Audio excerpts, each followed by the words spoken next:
Americans gazing into the sunrise. It brings to mind all the stories we've heard about the Old West, cowboys and Indians, and law and order maintained with a six-gun. The legends seem distant now, and the characters larger than life. But the history of the white man's relationship with the Native Americans is very real indeed. And the law enforcement system present on today's Indian reservations has its roots in the mid-1800s. In 1869, United States Indian agent Thomas Lightfoot told his superiors, "I have appointed a police whose duty it is to report to me if they know of anything that is wrong." This group became the first federally sponsored Indian police force. As the years passed, more and more Indian police forces were formed. In Oklahoma, Indian police were commissioned and given instructions to arrest all outlaws, thieves, and murderers in your section. And if they resist you, you will shoot them on the spot. You will assist all Deputy United States Marshals in the enforcement of the law and make yourselves a terror. Then, Indian police have been a terror to evildoers. And law enforcement on today's Indian reservations has come a long, long way.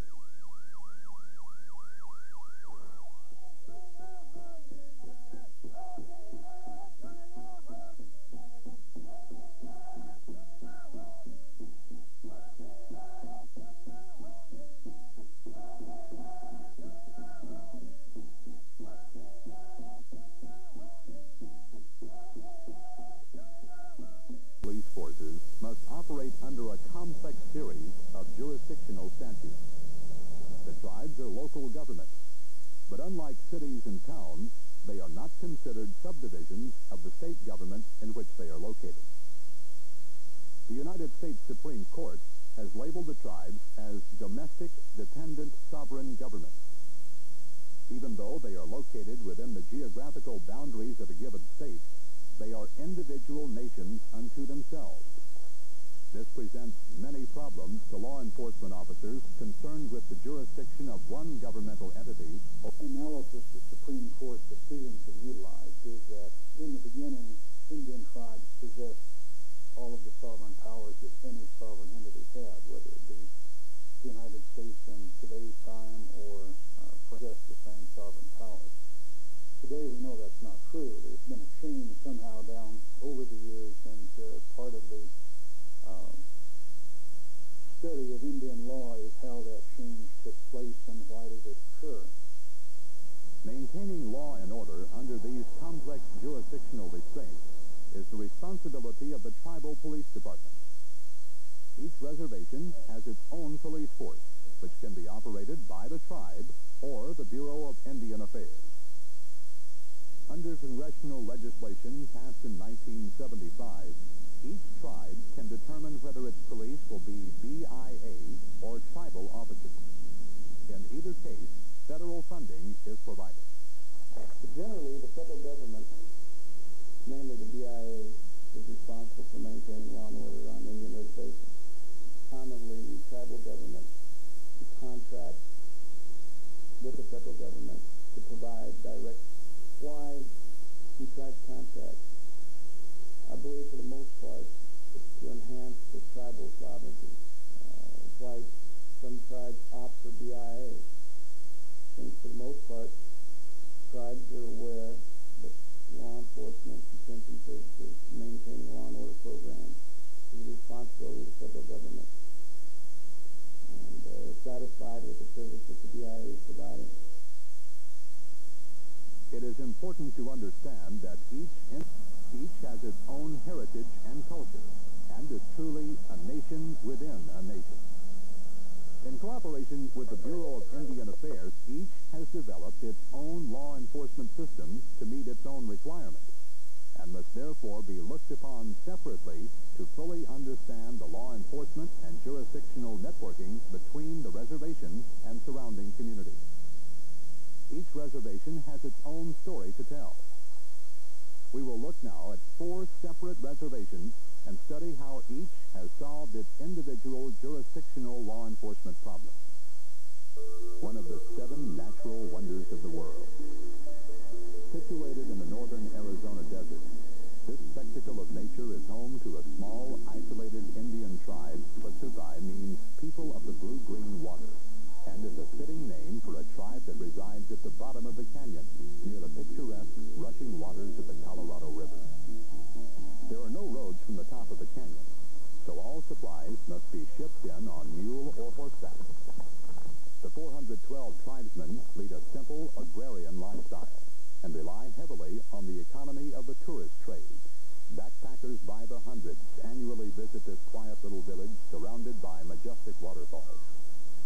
Because of its size and isolation, the Havasupai tribe does not require an extensive law enforcement system and relies on the Bureau of Indian Affairs to provide what it needs. The BIA police officer here at Supai has basically the same responsibilities as a normal police officer. They're responsible for the general patrol and general overseeing of the reservation. But the police officer does not have the luxury of patrolling in a police car or has the luxury of radio communications. In that sense, the officer here is primarily on foot, and every once in a while he does have the luxury of securing a horse to provide that patrol, but in general he's on foot and everything is done by foot. So that would be the primary difference. You meet a lot of people out here, a lot of tourists coming in from all over the world. A lot of times you can communicate, a lot of times you can't. It's a little hard sometimes, but it's nice. You see a lot of people coming in, all kinds of people. And this is what I like, seeing these people. Well, I'm Yaki Tapugo. I come from the Gila River Indian Reservation. I've been working here for 3 years now. Most of the time you get up in the morning, you start doing your paperwork, you get caught up with what happened the night before. And then after you get through with your paperwork, you get out and look around, look to the village to see if anything is, a mass or if you find drunk. That's about the biggest problem. Most of these people here are all related. They're all related, to one another, and I'm not. So that makes my job a little easier down here. Where they had the tribal police once before, they had people from here, and it was hard for them to do the job because being related, they had a little problem there. Generally, across the board in Indian country, there's 3 sets of laws that are enforced. Tribal laws, state laws, federal laws. So our police, depending on the situation, the magnitude, the severity of the offense, the race of the individual, got to determine which set of laws apply and take appropriate action. Okay, the non-Indian offender, when arrested by the local Bureau of Indian Affairs police officers, has to be adjudicated under state laws because our jurisdiction as far as the laws for Indians does not apply to the non-Indians. So when a non-Indian offender is arrested by our police officers, then they have to be adjudicated within Coconina County and the state of Arizona. So once that happens, the officers have to make contact with the Coconina County Attorney's Office in Flagstaff and start proceedings for transporting that prisoner out of our ordeal. In dealing with an Indian offender, the BIA police officers do have criminal jurisdiction over these people and can place them in the detention here up to 24 hours. And upon that, they prisoners. The Havasupai enjoy great success with their law enforcement and judicial systems. They have designed them to fit their needs in the most efficient manner. A tribal court system with law enforcement officers provided by the BIA. For a small tribe, the expertise and experience provided by the Bureau's officers is a welcome addition. I think it's important to say that the BIA are the only police in the canyon. There's no state police, there's no other federal police, there's no tribal police. The BIA officer must, perform public safety for all people down there. I think it takes a unique, committed individual to be a police officer in Supai. The combination of factors that makes the job in Supai different. What I like working down here is the fact that you make the decisions. You use your own discretion.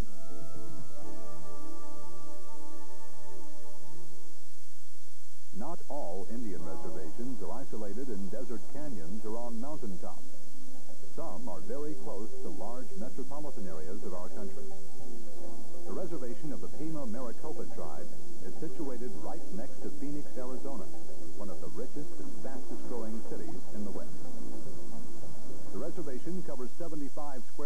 miles of prime desert property, and 6,000 people, both Indian and non-Indian, reside there.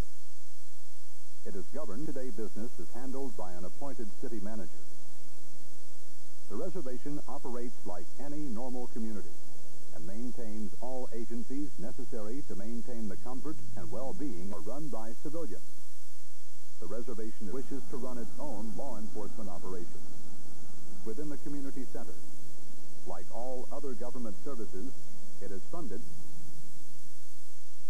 In order to service such a large population, the law enforcement system must be. A police department consists of over 40 personnel, including 23 officers, 4 jailers, 3 criminal investigators, and various support personnel. Yeah, Salt River Pima Maricopa Indian community initially started this tribal police force in 1967, primarily because they wanted control of their own department in lieu of using the Bureau of Indian Affairs Police, which is usually not as sensitive to community needs as your own tribal police force. The daily routine of the officers is probably not much different, except when it comes to what court they're going to cite or arrest or prosecute someone into. So an officer may make a traffic stop involving an Indian, and then he'll cite him into tribal court. If it's a non-Indian, he'll cite him into state court. And it varies. If it's a non-member Indian, he'll cite him into the federal system. So the officer has to be aware of these different jurisdictional problems that they encounter. The officers have been state certified, or we have been using the state system for training since the early 70s. And since the jurisdictional problems came out in 1978, where we couldn't prosecute non-Indians in our tribal court system, we were able to make a smooth transition into the state system without any problems. We have good relationships with the various municipalities around here, which is about 3 different municipalities: Scottsdale, Tempe, Mesa, and also the sheriff's office and the state police. We exchange training and help each other in personnel matters, so forth. The judicial bench of the Pima Maricopa tribe is the tribal court, which is also funded by the BIA. Because of the population on the reservation, 2 magistrates have been appointed by the tribal council. Court is held daily, and all Indian cases are tried on the reservation. As in all other tribal courts, the problem of jurisdiction always arises. The Pima Maricopa have solved their problems in a unique way. It is really unique in that our officers are state trained, and they're able to enforce state laws, because we cannot enforce our jurisdiction over non-Indians. Therefore, when non-Indians are ticketed or they commit other crimes here, they're cited into Westminster Court. The system here, I think, works fairly well. The bottom line for us is that we give all parties an opportunity to come before the court to be heard. I think is the exercise of its full sovereignty, and that turning jurisdiction to us over non-Indians and non-members. So that way there would be no question as to the extent of our authority. This will be the 20th year of the tribal police department run by this community. Yes, it's very necessary here for this community to have their own tribal police force because of the our location and the need for the community councils to have control of the department, not so much in directing us what to do, but being more sensitive to community and our neighbors' needs also. Deep in eastern Oregon, amid the lush hills of Umatilla County, lies the small town of Pendleton. Famous for its woolen products, Pendleton is also the seat of county government. Adjacent to the town and situated almost entirely within the county is the Umatilla Indian Reservation. As is the case with many of the other Indian reservations nationwide, truly oriented. Its 3,000 inhabitants make much of their living. In 1953, as a result of Public Law number 280, all law enforcement activity for the reservation became the direct responsibility of the Umatilla County Sheriff and Oregon State Police. But the people of the reservation were dissatisfied with the ineffectiveness of the system. And so in 1975, they began to explore methods of changing the jurisdictional structure back to a federal tribal system. In 1981, this system was adopted when the United States accepted an offer of retrocession made by the state of Oregon. Since then, the reservation has run its own law enforcement program, and with cooperation from the state police and county sheriff, has made the county's law enforcement network much more efficient. So there are quite a number of specific problems that exist in the field of criminal jurisdiction in Indian country. The biggest, I think, is sorting out who has jurisdiction over agencies that operate the tribal police, the Bureau of Indian Affairs, and the local sheriff's office and the state police, that a system of cross-deputization would be perhaps the best answer to this.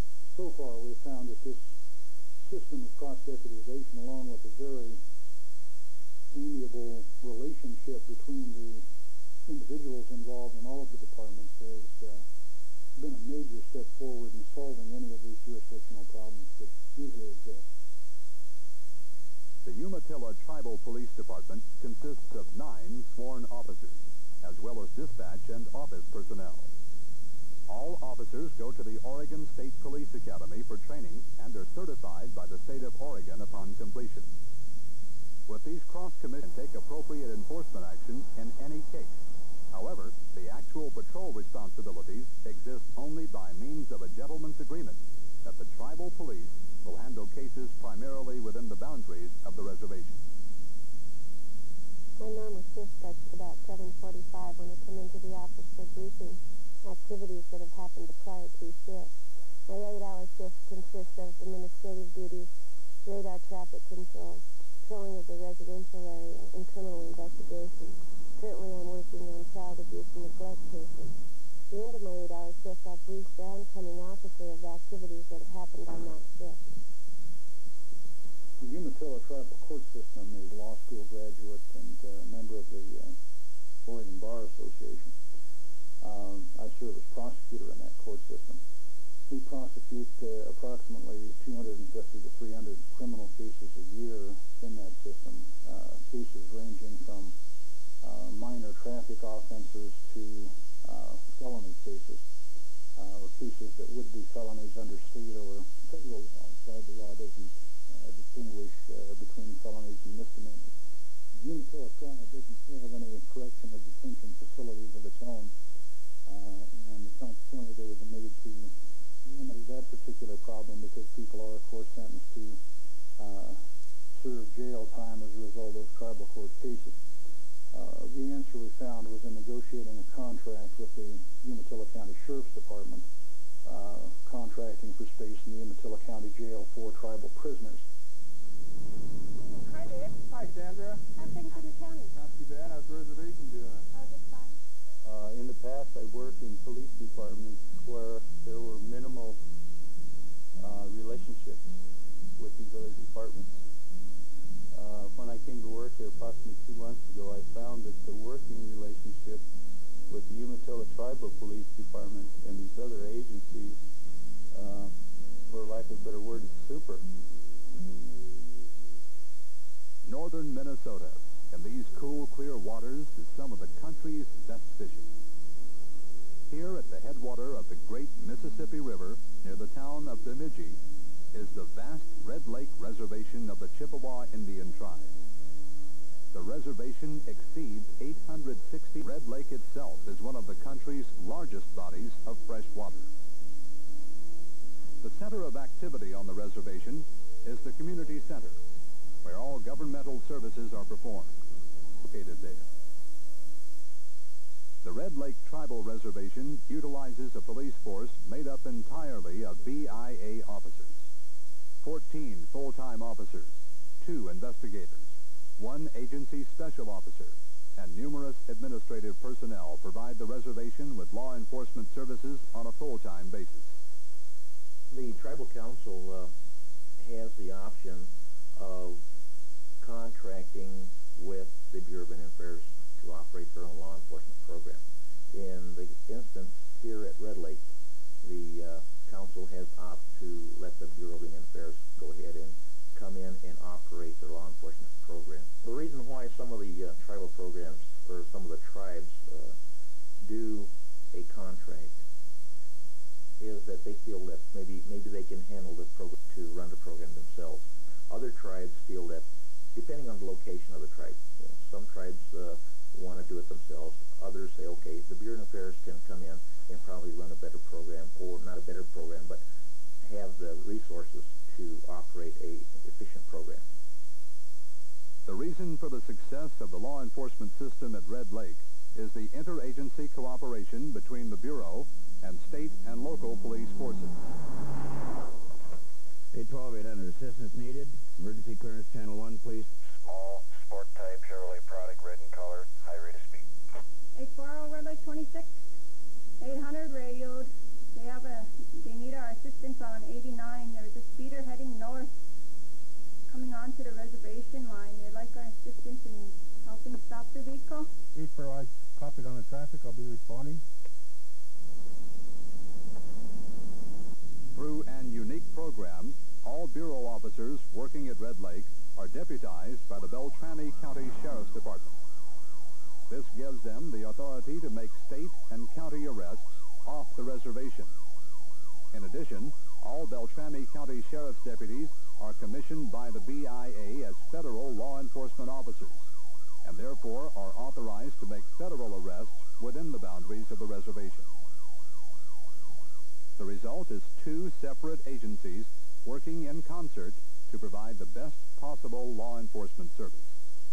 We are now cross-deputizing, deputization of the Red Lake Police. We deputize every one of the Red Lake policemen that are qualified to be licensed as police officers in Minnesota. And they are doing the same for our people. Without the deputization of the if Red Lake officer would arrest a non-member, I think we'll be probably thrown out of our court. With this, we're glad to assist them, and because they help us tremendously. Within the past few years, with this state agencies and Indian and Bureau of Indian Affairs law enforcement, through cross-deputization, this has really alleviated a lot of these jurisdictional problems. Although it's not the total answer at this point, some jurisdictions still have patience in the working between one another. Within the, like I said, within the last few years, up in this part of the country, especially with Red Lake, the cooperation has been outstanding. 4 separate Indian reservations, solving their law enforcement problems in 4 different ways. The lesson to be learned in studying the Havasupai, the Pima Maricopa, the Umatilla, and the Chippewa tribes is that all Indian cultures are different, and every reservation has its own unique law enforcement problem. Cooperation between the tribes and state and local agencies is essential. A clear understanding of the jurisdictional guidelines of each tribal, municipal, and state agency is the cornerstone of an efficient cooperative law enforcement effort. Despite the fact that there are a lot of problems in criminal jurisdiction in Indian country that haven't been resolved and need to be worked out, it's fair to say